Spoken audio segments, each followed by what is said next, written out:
వివరంగా గుంటూరులో ప్రతి విషయం గురించి కూడా నేను మాట్లాడతాను. ఇంకేమైనా అడిగితే అడగండి.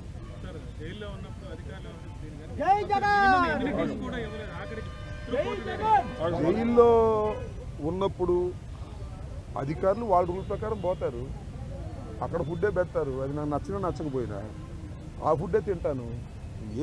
కలకాలం తింటాను ఆ ఫుడ్. ఆ పెట్టిన ఫుడ్ నాకు నచ్చలేదు, ఎందుకంటే కొద్దిగా డబ్బులు ఉండవాళ్ళం కదా, మంచి ఫుడ్ తింటాం. జైల్లో మంచి ఫుడ్ కావాలంటే వస్తుందా? కోర్టు వారు నాకు ఆర్డర్ ఇవ్వలేదు. ఓకే, జైలు అధికారులు వారి ప్రవర్తన వాళ్ళది, వాళ్ళు నాకేం స్పెషల్గా ఏం చూడాల్సిన అవసరం కూడా నేను ఎప్పుడు కోరుకోలేదు, కోరుకోను కూడా. సామాన్య ప్రశ్నలుగానే ఉండటానికి నేను ఇష్టపడ్డాను. కోర్టు ఆర్డర్ ఇస్తే బయట పోయి తిందాం అనుకున్నాం, కోర్టు ఆర్డర్ ఇవ్వలేదు, లోపల భోజనమే తిన్నాం. కొద్దిగా చిక్కినట్టున్నా, అయినా ఏం కంగారేం లేదు, ఏమి ఇబ్బంది కూడా ఏమీ లేదు. ఆరోగ్యం బ్రహ్మాండంగా ఉంది. ఆరోగ్యం మరింత పట్టుదలగా ముందుకు సాగుతుంది.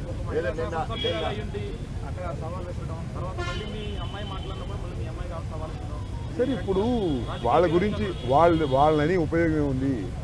చంద్రబాబు మానిటర్ చేశాడు, లోకేష్ మానిటర్ చేశాడు దాడిని. కరెక్ట్గా చెప్తున్నా నేను, చంద్రబాబు లోకేష్ మానిటర్ చేశారు దాడిని. 7 గంటల సేపు నా ఇంటి దగ్గర దాడి జరిగింది. 7 hours పోలీసులు ఉన్నారు అక్కడ.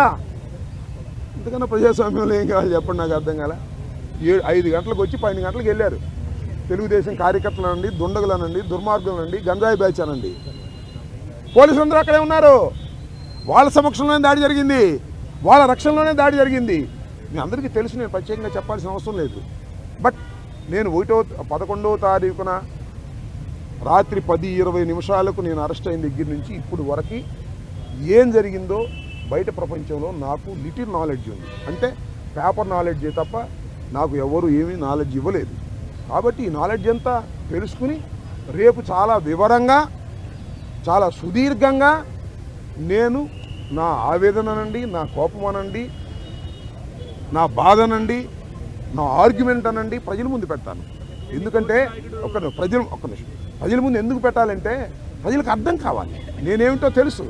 అయినా ఇప్పుడు జరిగినటువంటి సంఘటనలో చాలా పత్రికలు రాస్తున్నాయి కదా నా మీద, వాటన్నిటికీ ప్రజలకు చెప్పుకోవలసినటువంటి బాధ్యత నాకు ఉంది. కాబట్టి రేపు చాలా క్షుణ్ణంగా చెప్తాను. చెప్పండి. దర్ ప్లాన్స్. ఇప్పుడు నా జోగి రమేష్, అంబటి రాంబాబు అని కదా, వాళ్ళ విధానమే వైలెన్స్లోకి వెళ్ళి భయపెట్టాలని ప్రయత్నం చేస్తున్నారు. జైల్లో పెడితే భయపడతాం అనుకుంటున్నారు, ఇళ్ళ మీద దాడి జరిగితే భయపడతాం అనుకుంటున్నారు. భయపడ్డారు, నా పిల్లలు భయపడ్డారు, వాస్తవమే కాదని అంటలా.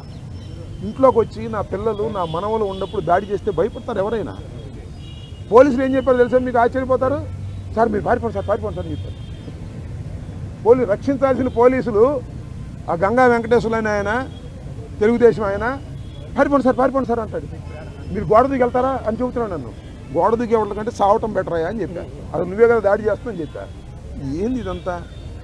అంతా చాలా వికృతంగా ఆటవిక రాజ్యంగా మీరు చేశారు. వీటన్నిటికీ ప్రజాస్వామ్యంలో అన్నిటికీ సమాధానం వస్తుందో